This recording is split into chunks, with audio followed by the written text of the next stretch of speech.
Tinapay mula sa langit.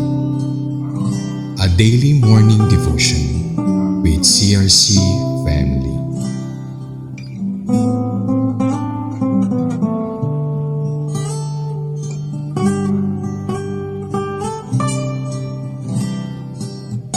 Isang pagpalang umaga mga kapatid. Ako po si Pastora Mylen Sarmiento ng CRC Summerfield Daughter Church. Samahan niyo po kami sa programang Tinapay mula sa Langit, ang pang-araw-araw nating devotion sa salita ng Diyos. Ngayong umaga ay matutunghayan natin ang ating teksto sa Joshua chapter 4 verse 1 to 3 na pinamagatang The Command to Select 12 Men and 12 Stones. Bago po tayo magpatuloy, tayo po muna ay manalangin. Purihin ka o Diyos, salamat po sa panibagong umagang ito na ipinagkaloob niyo po sa amin. Samahan niyo po kami Lord sa aming pagbubulay-bulay ng iyong salita at dalangin ko po na ikaw po ang manguna sa amin at bigyan niyo po kami ng wisdom sa lahat po ng aming pagbubulay-bulayan. Ang iyong salita Lord ay magkaroon ng kaganapan, ng kapangyarihan sa aming buhay upang kami ay makatayo sa anumang pagsubok at temptasyon na gawa ng kaaway sa amin. Tulungan mo kaming makalampas at tulungan mo kaming maging matibay sa aming pananampalataya. Ito po ang aming dalangin sa pangalan mo Jesus. Amen. Ngayon po ay pagpatuloy po natin ang ating pagbabasa. Samahan niyo po akong basahin ang Joshua chapter 4 verse 1 to 3. When the whole nation had finished crossing the Jordan, the Lord said to Joshua, "Choose 12 men from among the people, one from each tribe.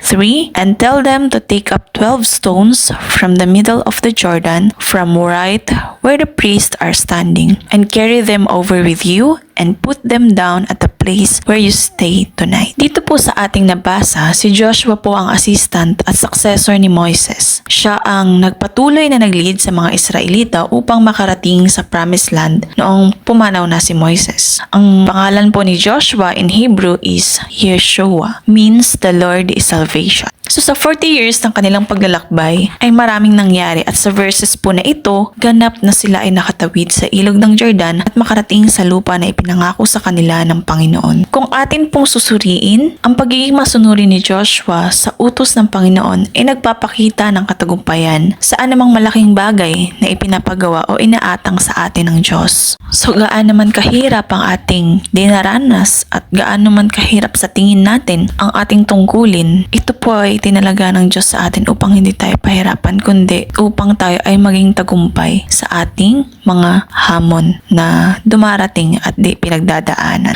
Sa Old Testament, nagtatalaga ang Diyos ng tagapamagitan para sa mga Israel at upang sa pamamagitan ng kanyang mga itinalaga ay malaman ng mga Israelita ang kanyang kalooban. Sa New Testament naman, ang ating mediator na nagrepresent ay si Jesus. Siya ang ating mediator, siya ang mediator para sa mga chosen people. Pangatlo po, ang Diyos ang pumipili ng manggagawa upang gampanan ang isang tungkulin sa pamamagitan ng leader na tuwid na naglilingkod at sumusunod sa Kanya. So tayo pong mga pinili ng Diyos ay hindi tayo pinili ng ating mga leader lang, kundi ang Diyos ang nagtalaga sa atin, sa ating kinaroroonan ngayon. Pang-apat, dito po sa ating nabasa, iniutos ito ng Diyos sa kanila upang ang pagtatalaga ng mga leader at paglalagay ng mga bato upang sa darating pang panahon ay makita at mapatunayan ang kamanghamanghang katapatan ng Diyos sa mga Israelita. Maipakita at mapatunayan na hindi lamang ito history, kundi ito ay nangyari. At dito may papakita na Diyos ay tunay at ang pangako niya at di nagbabago. Lumipas man ang maraming taon, tapat ang Diyos sa kanyang pangako. So dumaan sila sa 40 years silang naglakbay, ngunit ang Diyos ay tapat sa kanilang pangako. Hindi man ito naabutan ng mga unang generation ng mga Israelita naglalakbay, ngunit ito ay naranasan na ng mga next generation. At si Joshua na nga ang nag-lead sa kanila patungo dito. At still,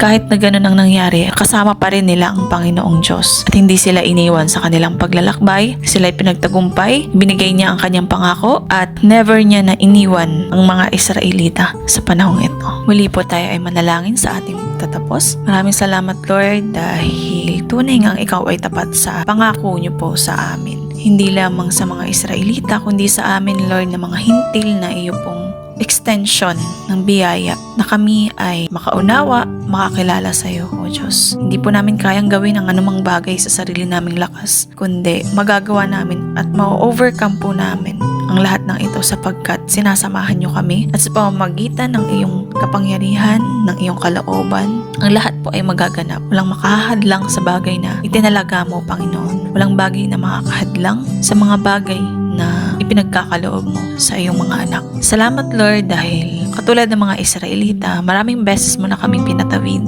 sa mga pagsubok, sa mga kahirapan na pinagdaanan namin upang marating namin yung ipinangako mo sa amin. Ito man, Panginoon, ay pag-aaral, trabaho na aming hinihingi sa iyo, masaya at magandang kalusugan ng pamilya, ito man ay financial. Sa lahat po ng aspeto ng buhay namin, Lord, kami ay maraming beses mo nang pinatawid. Kaya salamat, Lord, dahil hanggang ngayon, sinasamahan mo kami, pinapalakas mo kami upang kami ay maging matatag sa aming pananampalataya. Salamat, Lord, patuloy mo kaming patnubayan sa araw na ito. Patuloy na bigyan mo kami ng kalinawan ng isip upang kami ay hindi pandayan ng kaaway at patuloy na makatayo sa tawag mo sa amin. Salamat sa pangako mo na hindi nagmamaliw. Salamat sa pag-ibig mo, tuloy na tapat at patuloy na ang buhay namin na ito, O Diyos, ay maging kalugod-lugod sa iyo. Tuloy po namin itinataas ang lahat ng ito. Patuloy po kami nagpapasalamat sa iyong kabutihan, sa iyong grasya sa aming buhay. Ito po ang aming dalangin sa pangalan ni Jesus. Amen.